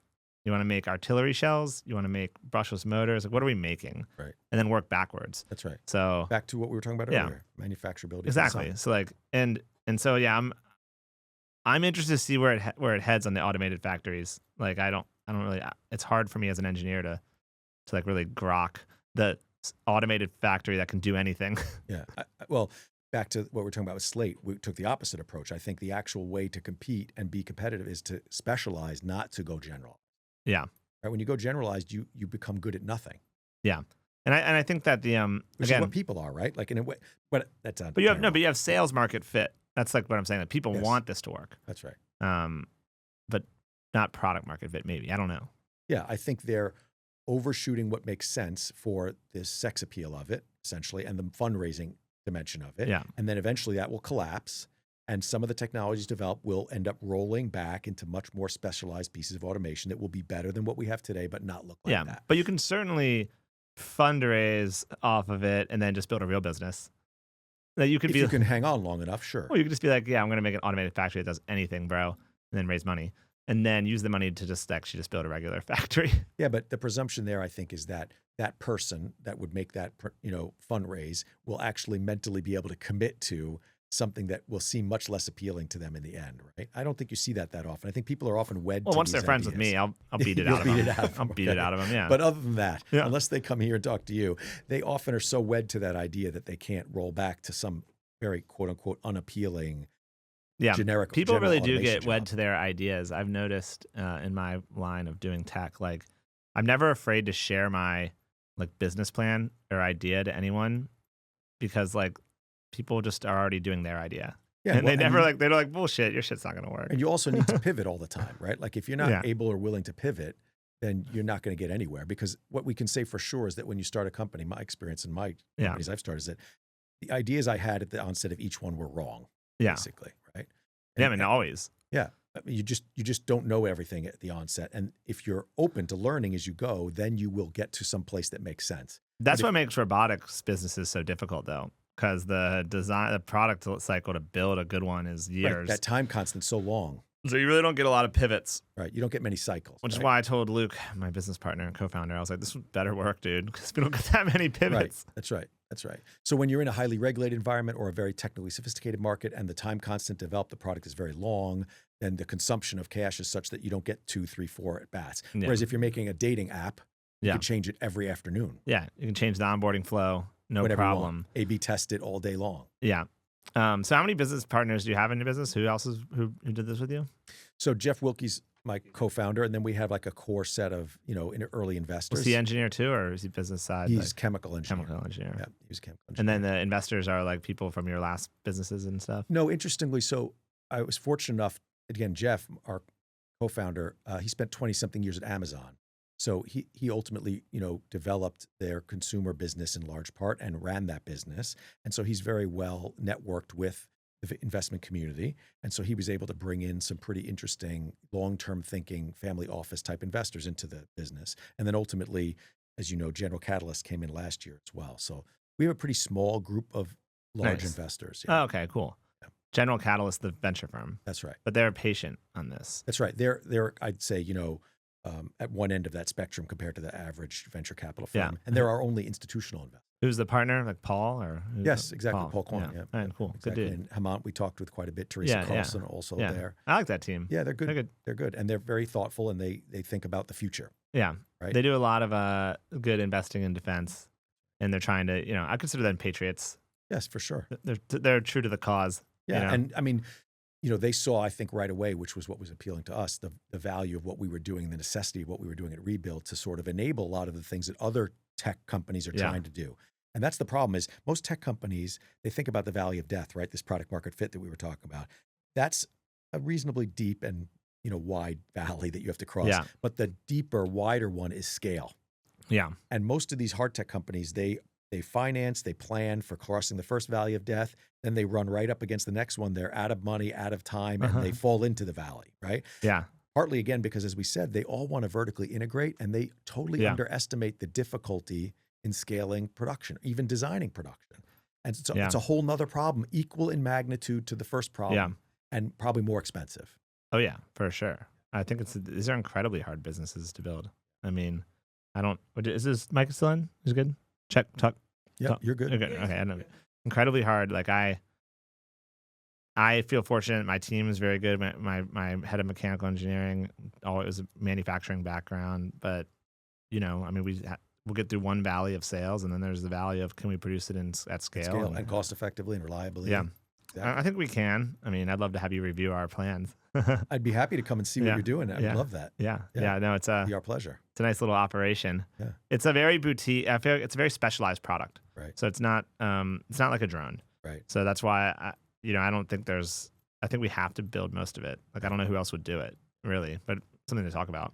For Yeah, sure. look, I'm sure there's machine and metal components and other things like this that might be able to be done by others, et cetera. But like obviously you typically in a product like that want to control the final assembly and integration and test of that system. We need to right? control a lot of it because it's the software relies on a very rigid hardware structure. It's all like working together. Right. That's why the government, like they saw us like shoot a drone, like snipe it out of the sky moving, and they were like, "Hey, can you backfit our existing guns with this?" Right. And it's not backfittable. Yeah. Because it's all like It's a system. it all works together. Right. The Like- dynamics of all that, how it's going to work. Like we need to know all of the properties of our system. Right. You know? Yeah, you'd have to characterize that historical weapon Yeah. extensively to make it work. Yeah. And like just even like we'd have to, even the encoders we pick, you know, just everything about it. It's just like everything's hand chosen to snipe a drone at 6 football fields away. Right. So I actually call it more of like my art project than really like a, you know. Well, and that's where scaling becomes tricky, right? Yeah. So can those suppliers like of encoders or servo motors or actuators like be consistent enough that when you build these systems in the tens or hundreds or thousands that they all perform? That's true. I mean, one thing that's nice is the software can compensate for that. You know, the control system can, Sure. you know, obviously PID knows. loop, et Yeah. cetera. Well, PID is what the old ones use, Yes. but new type of control system. Yes. But yeah, actually that is the funny thing is like all we did was like take a modern control system and like slap it on an old style product. Right. Because like, you know, most weapons use like a PID controller Right. basically. Yeah, you're old. That's what the Northrop and Lockheed guys knew and they learned in college. Right, right. These old guys. Old school. Yeah. That's me. Yeah, old guy. I'm getting up there. No, old guys. Wait, how long have you been doing this shit? Like companies? About 30 years. 30 years. Yeah. I started my first company when I was at MIT. It was an industrial controls business. And I've started Man. a number of companies since then. Why do you keep doing it? I love You're the like a- ideation, yeah, you know, yeah. and seeing your idea or an idea you develop with others come to life is nothing better than that. Yeah, it is. No, I agree. I mean, but yeah, that's some longevity. You need to stay healthy. Yeah. 30 years. Yep. I don't know if I could make it 30 years. I don't know like Elon or anything, you know, like I'm in year 10 as we mentioned. Right. Another 10 would be a lot. Yeah, it's not easy. But also for me, the key was variety, right? So I didn't do the same thing for all those years. Yeah. I was involved with different new companies doing different things in different markets. So it was always mentally really stimulating, right? That's true. I think what's hard is if you do the same startup or something that's the successor of it in the same market for 10, Yeah. 20 years, like you've seen the movie. Yeah. It's just not that interesting, right? Yeah, that's true. I think, So- yeah.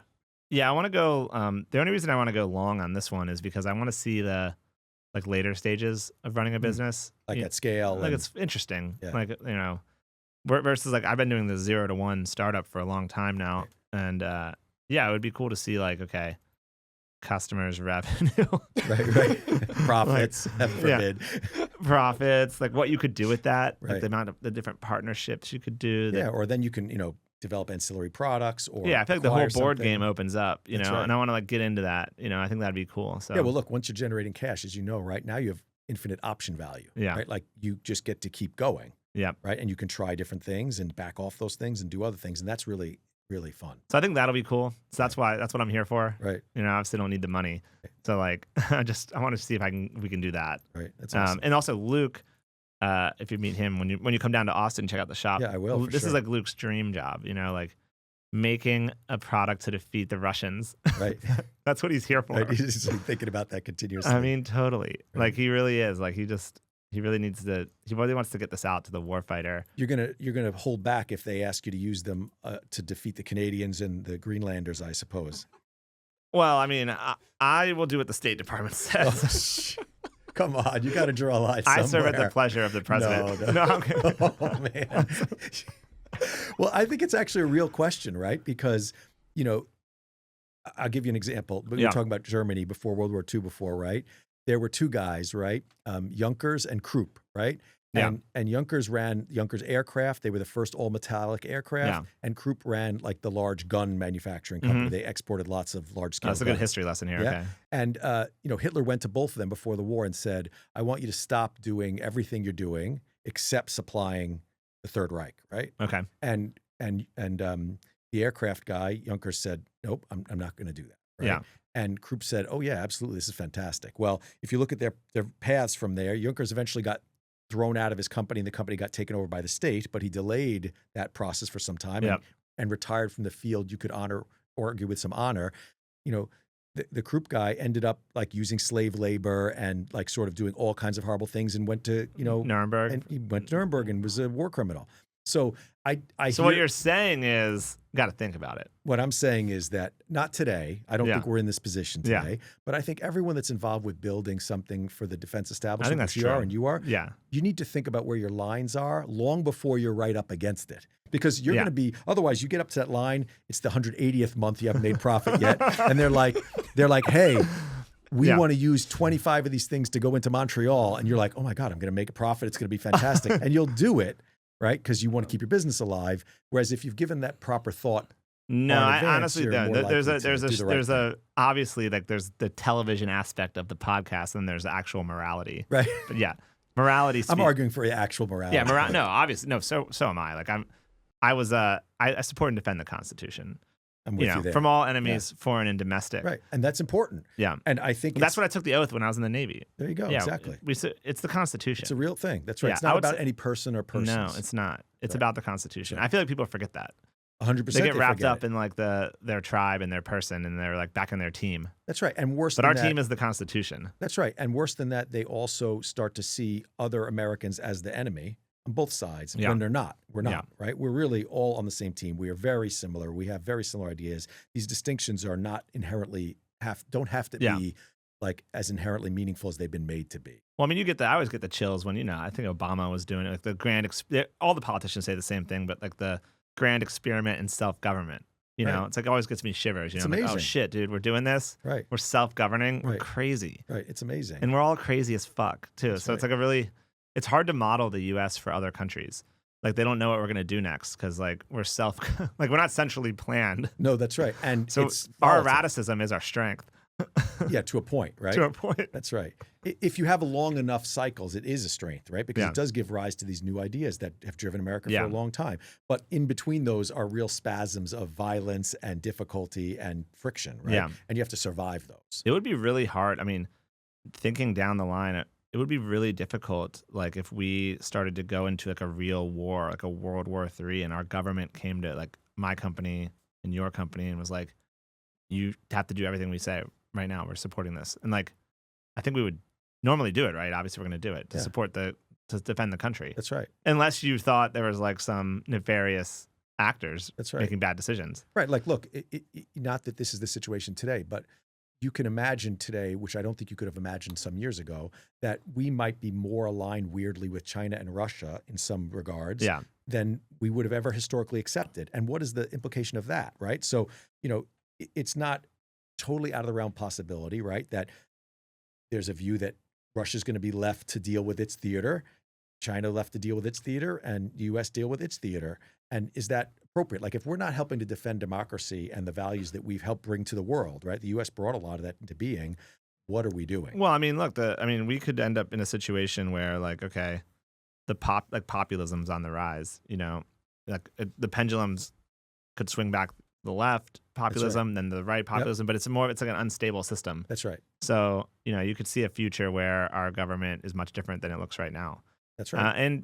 And most people don't like to think about that because most people don't like to think about bad things happening. No, So- it's better to just bury your head in the sand. Yeah, well, thinking to- about bad things happening is just it's disconcerting. Yeah, and to your point, I think this sort of idea of the personalization of government that we're seeing as opposed to focusing on the Constitution can be used by the left just as well as by the right. And right now, the government or the current power base is teaching everyone how to break the system. Yeah. And that's dangerous. The reason we have certain norms with respect to how we handle the judiciary, right? Due process, what the separation of powers is because they work. Yeah. And they are a brake on extreme movement of the position, which is valuable. It does mean that oftentimes the government is super slow and not responsive, but the alternative, a super responsive, very twitchy thing, to your point, that's swinging hard right, hard left, is maybe a lot worse. Well, I forget what founding father said. Like gridlock is like good for freedom.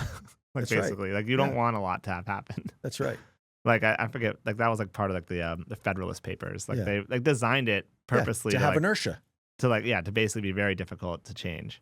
And like only through like an amendment process. Although these days, like you just do like a bunch of executive orders and Well, but that's again part of the issue is that whether that should be tolerated or not, and whether the appropriate people are pushing back on that or not. well, there was like a Supreme Court. There was like on the executive orders on the tariffs and stuff. I don't know if you saw that recently. Like Yes, whether there was that's- some court action that said they were, to be stopped, and then there was a appeal to that, and so now until they resolve this issue, it's back on.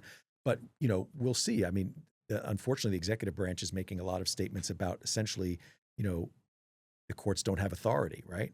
And I think that's a super dangerous thing. It's one thing to have a view and want to put it out there and drive it, fine. That's all fine. But if you are unwilling to play by the rules that we've established for good reason, I think we're on a real slippery slope. I didn't. I never really got when I first started this company. I didn't really realize how much like it was tied. Defense was so wrapped up with politics. Yeah. You know, like I didn't really consider it that much. Like I was just like, oh, let's build. You mean this locally, like in terms just of in local general, like politics, the whole federal. No, I'm talking about like national politics because like you know our customer is Congress. Right. At the end of the day, it's not really the DoD. Right. And so like it's very wrapped up. But they're so far removed in many cases. Yeah, but they have the purse. That's so right. like they're removed, but they also are the ones who appropriate. Yes. So like at a certain level of abstraction anyway. well, I mean, look at Anduril. 90% of their revenue is from congressional marks. Right. It's not from like selling to the DoD. Like Right. it's they create the budget. Right. Anyway, so like it's very political. In restaurant tech, when I was doing that company, the only thing that was political was like, you know, writing blog posts about the tip credit. If you're familiar with the tip credit, Yeah. like tips to cover your minimum wage. Right. So like restaurants, Yeah, restaurant they owners, reduce your wage. restaurant owners love the Yeah. tip credit. Right, of course. Because they don't. Lets them pay less. Yeah, but that was like the one political thing that would come up in the cycles. But like in defense, it's all just very political, you know. And it's like, you know, you look at the defense companies, they donate to both sides mostly. They're trying to get the most money behind who's going to win. So they're trying to guess the winner each election. Right. That's like kind of the game. And so like obviously like with Trump, you know, Founders Fund, like they have like a bunch of Palantir and Anduril basically, like that's the VC, and they backed like the Republicans, and That's right. that helped A them. lot of Silicon Valley. Yeah, and like you could see in 4 years from now, the winds change and they're going to back the other Move side. again. Like these are business people. Right. Well, this is, I mean, you're really hitting at something that is problematic and beyond the scope of probably the time we have, which is we've allowed companies and lobbying and the like to sort of have the same rights in the political sphere as individuals. Yeah. Right. So that you can raise huge amounts of dark money and go look to affect political processes as a company. Right. But companies aren't people. That's right? true. And well, wait, was the Supreme Court on that? Are they people or not? Well, I forget, the Citizens United or something. Right. They may be to the point in the narrow construed aspect of giving money to campaigns. Yeah. I think they are people, but I think that's a problem, right? Because it creates this kind of behavior you're talking about, right? Because companies don't have inherently, you know, the same view of the world as people. They don't have the same ethical or moral standards because, as you point out, companies they have are a business imperative. Their fiduciary duty to the shareholders is primary, which comes back to why I was saying you got to think early about, hey, if we decide we're attacking Greenland, like, are we going to supply? Yeah. Because the companies will do it. Yeah, that's true. Well, I care about two things: the warfighter and the shareholder. Right, of course. And that's both of those are politically popular things to say, right? Like everyone loves the warfighter, right? Like no, you can't say a bad word about the warfighter. You can't. Else. That's like a taboo. Right. That's taboo. Way off the table. And you know, honestly, like the war. It does suck because it sucks to be the warfighter. 100%. It sucks to be out there. You get sent into whatever nonsense the politicians want you to do. And then there's like danger, and then they don't have the right weapons, right? Or they didn't get the right procurement. It sucks. Right. That would be awful. Yeah. So I agree with that. Like, I had a Navy desk. Yeah. No, but it's taboo to like talk about like the warfighter in any other way. That's right. Yeah. Well, and worse than that, it's used as cover by a lot of politicians to ignore the bigger questions like, why did we go into country X in the first place? Yeah. They just wrap themselves in the cloak of respecting the warfighter as a way to like, you know, don't look over here, look over there. I'm laying a wreath down on their graves. Yeah. But don't ask me why we did this whole thing in the first place. Yeah. And put all these people in danger in the first place, right? Yeah. That's the problem. Ideally, yeah, I mean, war sucks. That's the one thing I don't, you know, the business we're in is, you know, war. Right. It's a which very is like, unpleasant business. It's not the most exciting from that perspective. Who likes war? You have to be a real crazy asshole. But I like to think of it more from the perspective of, you know, protecting our country and, to your point, the Constitution, like defending that is a very legitimate and important. Yeah, the deterrence aspect is why we're doing it. Right. That's exactly right. Because you'd have to be a actually psychopath to like love war. Right. Like, and I think war. Well, I don't know where war is really headed, but it's kind of like because between nuke powers, like you probably wouldn't get into a hot war because you both have nukes. You have to nuke each other at some point because you're not going to like lose. Instead of losing, you'd start nuking. I mean, depending what you're losing and what the stakes are. But yeah, losing your territory. Right. I don't know, but like, so I see a lot of Ukraine is kind of an anomaly, I think, but I think a lot of the future war is mostly like a clandestine drone rogue nation type stuff, right? Where it's like shipping containers of, you know, like I think it's a lot more skirmishes, but a lot of them, right? Like I don't know if the surface area of like contact will be much greater, I think is what you're saying, right? But not as deep. Yeah, I hope, I guess. Yes. I don't, Yeah, because you no one hope. wants like a big ass World War III. Right. With a bajillion drones and robots and nukes flying around. But people don't like to think about bad things happening. Like I was saying, so like Ukraine just crushed a bunch of Russian bombers. Right. Yeah, like 40 Like planes or the something. response from Russia, I mean, probably you would think would be like, okay, let's nuke Kyiv. Like let's get these guys. Like they just made us look bad. Let's get them. And like if you mention that to someone, they run away from me. Like they'd be like, no way, that would never happen. Putin would never nuke Ukraine. Because the thought of it is so The painful, thought of it's so right? painful, and but it's still real. I mean, like that's why all this nuclear like Carl Sagan and all the nuclear protesters back in the day would go to jail, like Right. protesting this, because they would see it to be potential. Right. But if I mentioned it to probably 40 people, just as like a test, like over the last couple of days, I was like, oh yeah, no, I would just nuke Ukraine. I mean, that's what they're gonna do. They'd be like, no way, Steve, that would never happen. They would never escalate like that. It's impossible. So let's pretend that could never escalate like that. But you could easily imagine other cases where it would. Like if I said Iran, substitute in Iran and Israel in that debate, Yeah. I can imagine that happening because it feels so much more, about their core philosophy than just a land debate for, Yeah. I'm not saying it is for Ukraine, obviously, Yeah. but for the Russians, it's about just getting some land, right? But like there where you have like fundamental religious principles at stake Yeah. and like, you have to do the quote unquote right thing religiously. I could clearly see Iran or Israel lobbing nuclear weapons at each other. I mean, I can too. I think a lot of people mostly can't fathom it. I think like it's tough for Well, for shoot, people. look, people can't even spend the energy to fight social media properly, right? Yeah. Like, so how are they going to worry about that problem? Like social media is like destroying huge amounts of the young population and their ability to like be, fully formed adults. And we're just like, oh, Yeah, like, but if we woke up tomorrow and we saw a tactical nuke hit Ukraine, like what does anyone do about that? to your point, I'm like frozen. I don't really want to See, think it's about hard. it. Yeah, you Right. don't know. But like I think it's at least smart to put like $5,000 on like deep out of the money spy, like S&P 500 puts. Like I mean at least like because no one thinks that bet would happen. Right. And so yeah, I mean I just think that's it's like the Kind Big of- Short. It's like the housing crisis. Yeah, or like it's kind of like a black swan. Yeah, it's Black Swan. Black Swan. It's the Black Swan thing. Right. People don't like to think about black swans. Right. Well, by definition, it's not quite a black swan because black swan, in some ways, by definition, you can't foresee even that it could happen, right? Like it's the thing you never imagined happening. Yeah. Right. So this is like 1 degree closer. Yeah, but it's true. It's kind of like that It's like that. Yeah. Well, anyways, God forbid, because that would fucking suck. nightmare. Dude, well, actually, the other thing is like a lot of my generation, we've never really been in a war, like a real war. Right. And so like I don't think people can fathom like how bad it sucked to be in World War II, just like Yeah, for the endlessly. population. Right. Yeah. Right. Like, just like bread lines, like rationing, Well, I like think you can look- sacrifice. Even the population has to make sacrifices. Yeah, I mean, you can look at what's happening in the Ukraine or in Gaza or in some other places, and I think you can get a pretty good idea, right? It's unbelievable, the civilian tolls in these conflicts, right? And we could argue all day about, who's in the right there or not, but the civilians, many of whom have no skin in this game at all, they just happen to be born there and they're stuck there, they're all dying. I'm personally, like my personal opinion is I'm bullish though. I'm a perma bull. I don't think we will get into a big hot war in my lifetime, like the U.S. Like I don't think like a full scale hot war. That's where I would stand. I think it's going to get more peaceful. Interesting. I do think so. And what's driving that? I think that and again maybe this is counter to what you were saying, but I do think automation and AI revolution. I think these are like some of the greatest product, like the AI that's coming out now and what's going to come out is some of the greatest innovations in our lifetime, probably better than the smartphone.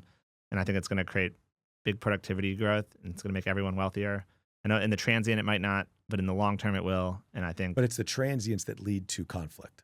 I agree in the transient. I know. So there's some, So you have there's to some, control, you have to be able to get through that. well, I always say all pain happens in the transient, right? For sure. Yeah, that's what I say. But like if we can get through that, I think we will be in a much better spot. And I think that people will have to work less. I do. Yeah, think. look, I agree with that. I would say the trick is that I think in the US, we resist the idea that we should help people manage through the transient so that people who are adversely affected by the technology in a dramatic way, right? The sort of US model is like, they're on their own. Like, and Figure it out. I think that's a mistake. I think that is a mistake because Right. I think there is a potential for internal conflict. Yeah, and like look, Civil War type what stuff. we've seen as technology's advanced the last decades is, yes, GDP is higher, so average performance of the economy per person is better, but the distribution of outcomes, right, has shifted dramatically, right? A much larger proportion of people are in a cruddy position. No, I totally agree. Like if you're not an asset holder now, it sucks because like we're inflating the currency. And so like for me, it's like kind of whatever because like I hold a ton of S&P or whatever. And, right, but if you are living paycheck to paycheck, yeah, it's terrible. It's a disaster. And I think these technologies will do that. I do think it does. Yeah, it can in many ways create that disparity, increase the disparity, increase the gap. 100% it will. And so the question is, I think if to get to the sort of nirvana that you're talking about, which I do think is possible, I think we need our technological leaders to acknowledge that, you know what, they got partly where they got and they were able to make the money they made and build the wealth that they did because of the system they're a part of.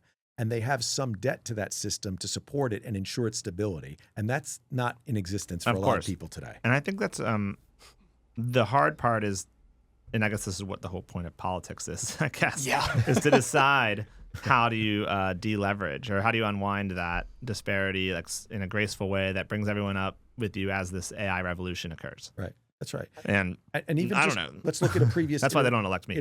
That's right. Let's look at a previous iteration. We're fixing all the country's problems here. You know, take like say even Apple, right? Companies like that in that generation of technology, they've developed such huge wealth for a small number of people relatively. They've also absolutely improved the quality of life for billions of people, right? But in so doing, they've also like not really paid their fair share of taxes and supported the systems that actually made their existence possible, the education system, the transportation system, all those things. But the issue is like, even if you, and I think Trump tried to take some of their like for money over, like bring back some of the money they've repatriate some of them. Yeah, repatriates them. And it's just a drop in the bucket at this point of like the debt and how much, where we're at as a country. I get it, but so it's like, you got to move in the right direction. You could take it. I mean, it's fine, but it's just like, well, we should obey the Constitution. We should just take it. Take it. Just take that. We should, but we need to develop, I think, a different view about how that works, that we're all part of a system, we're all interconnected. And so you can't just sort of build up your own capabilities, wealth, et cetera, power, and ignore the infrastructure around that and the people around that. I think it ends badly if you do that. Yeah, I do think that, what do you think is more likely? And I think neither are going to potentially happen, knock on wood, but like, what do you think is more likely? Like internal civil wars in countries like Russia, China, US, or like war between nations? I think the former. Yeah, civil wars. Yes. Yeah. And that's probably why you're doing what you're doing, to help prevent that. But like, yeah, because if people don't feel that they have anything to gain from the system, they just want the system knocked down. Yeah. Right. And at all costs. And I do think that there's a lot of this country that feels this way, like that they're fucked. You see that in the election results. Like I think the Republican success is built on dissatisfaction with the status quo. Yeah, but if they don't make moves to fix it, it'll just flip again. Because people are going to look elsewhere. Right, and that'll continue. Right. Yeah, that's that unstable. Well, it's not just the unstable. They're engendering, and I understand why, but severe disregard and like dissatisfaction with the system in total, and a distrust of the system, which once you remove and destroy, it's very hard to build back. Yeah. Right? So that's what's actually at risk here is we have to make a system that works for people broadly, not just the inventors, the tech people. And not it's just tough saying though. No, I agree with that. That's what I'm saying. Like I do think this next election is going to be very interesting. For sure. Because you'll see how solidified this gets, right? Yeah. I mean, and that's why to your point, like at Rebuild, a lot of what we're trying to do is create economic opportunity for a broad set of people. Yeah. Right. So that the average person who's, again, not going to get to go to the top Ivy League school or whatever it is, they shouldn't have to. They shouldn't have to do that to have a reasonable life. Well, right? Germany figured this out. Right, because they support apprentices and they have all these specialized schools. They have different high schools, like different tracks. That's right. Like, and we treated, if you go into any school district and you ask who goes to the trade schools, it's the kids they want to get out of the mainline classes because they're troublemakers. Yeah. So it's like going to basically parochial school. Yeah. Right? And it shouldn't be like that, right? It's a very respectable, career to build things, to be working with your hands, to understand technology. I agree, but we like made it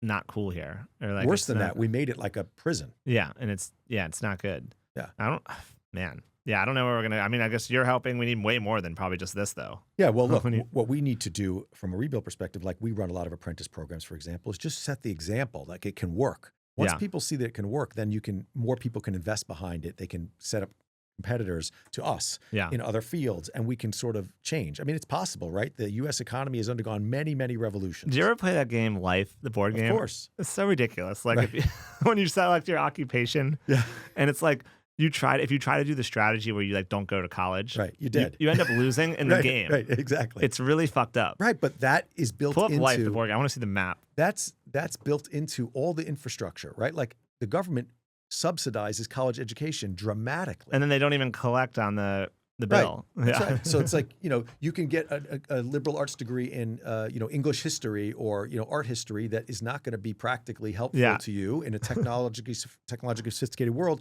for free from the government. Yeah, give me a zoom in on the board. You need to see the pieces where they say. No, just fine. Just zoom in on the board. It's fine. Yeah, this game was so fucked up. Well, certainly to your point, it embeds a very specific 1950s, 60s world. Go to the occupation cards. You need to see those. The cards. occupation, do like Game of Life occupation cards. Yeah, you gotta see. These are gonna be great. Yeah, it's gonna be crazy. Oh yeah, Life. Are they the? Is this it? Go to images. Yeah. Yeah. Oh, here we go. This is great. Okay, so right. Where's someone in manufacturing there? Oh, nobody.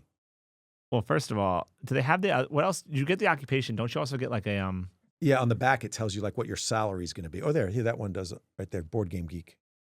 Yeah, Board Game Geek. I love this. Oh yeah. Here we go. Oh man, the app. Look at the base. The mechanic is like at the Yeah, the mechanic. Salesman. They really did the salesman in. Wait, isn't there like a college? There's got to be a college educated one though, because there's one where it's like you're a lawyer or something. But also the athlete one is hilarious because the athlete is much better than the computer consultant. Yeah, what do they get paid? Oh no, go to chat. Actually, now let's use the AI. Go to Chat GPT. Go to chat and say, I want the life occupations and salaries from the board game Life. Oh wow, you have a hotkey for it? Yeah. Wow, you're really upgrading. So welcome to 2025. You ever watch the Boomer Hour? You ever watch the Joe Rogan podcast? Yeah, so like Jack is our Jamie. Right. I have to everything's copied from the Joe Rogan podcast. He's keeping you current. So I wanted to do the vision for this podcast was like Joe Rogan, but for defense. Right. So that was your vibe. It's the same vibe because like I just act like him, which is like he knows nothing, and you're just like, whoa, bro, what do you do? Oh my god, oh my god. I mean, he would even say he knows nothing. Okay, yeah. Sorry, I was using 03. We don't need 03 for this. Oh, this is amazing. Here we go. All right, look at this. Yeah. Okay. Yep. Here we go. Right. So look here. Right. So you invest. The whole purpose of the game is you kind of invest in. You've got to go for a degree. Because if you don't go for the degree, you're left behind because you go down. Your max salary is 60, and if you go for a degree, boom, doctor. Right. Although you could become a teacher, and you're only getting 50. Dude, if you go the degree path and become a teacher, you definitely never win. But that's what they're right. That's what they're telling you, and that actually economically, that's true today too. Yeah. I mean, it is true. Yeah, the game of life. It's a real cold game. I mean, I like that. Basically, you want to be a doctor, engineer, or lawyer. Lawyer, right? Yeah. Right. I don't think many lawyers would agree with you today. This is why I feel like all those like tiger moms, like all the like the Asian immigrants that they have their kids become doctors. Yeah. Like they played this game when they got here, and they were like, "This is the doctor game." The lawyer, I don't know. This might actually not be a great test now. Lawyers might get automated. I mean, a lot of times now you don't even. It's not that the AI is taking the legal jobs, but like people consult with the lawyer less now. Right. So like they might get fewer clients. Well, actually, I think it also is taking a lot of the associate work out of the lawyer. The paralegal stuff too. Well, like if you research, like show me every case that's pertinent to this kind of situation. You used to have to pay an associate to go dig for that information. Yeah. Now it's just presented to you. Yeah. So a lot of that goes away. So there's room at the top for a small number of trial type lawyers, and a lot of the work behind them can be automated. I agree. Oh man, yeah. I mean, and a lot of stuff doesn't even go. Most things don't go to trial anyway. People settle, like at least in like white collar like disputes. Yeah, non-criminal. I've had like stuff. Partners sue me at my last company and stuff. I never went to trial. Like it's arbitration or whatever. Yeah, we just. But to your point, like if all these kinds of we've already taken away most of the good manufacturing jobs and all that. Yeah. Now, when you come for these jobs, I think back to our question about civil war type situation versus country on country. Like this is where it gets pretty unstable pretty quickly. Yeah. No, yeah, for sure. I actually we'll have to do this off air, but I have a theory on this, but it's not air. Not PG-13. It's not for the drone ultimate. I usually am unhinged, no holds bar, but yeah, we'll have to do that after we hang up. Too far. All right, so what's next for you then as we wrap up here? Like what's the next part of the biz? What's the next phase? More better. More better. Right. So more just and continuing to scale and supporting companies that are developing these new products. And when are we going to, and for like, for the drone stuff specifically, like what is the vision on like helping scale here? So again, our vision is we think we can build an operation that could build at the 10,000 plus per month level around standardized designs and effectively build a US-based DJI on top of which the defense establishment and commercial establishment could deploy them into many, many applications. So that is our goal. And to do that, we're going to have to vertically integrate over time. So there's a first phase where you sort of work with the environment as it is, a second phase where we start using, let's say, no Chinese type components, and a third phase where we do all domestic components. Yeah. That's the plan. Amazing. Well, Miles, this is fucking amazing. It's a Great pleasure. episode. Thanks for coming down. Thanks for having me. I think this is one of the best.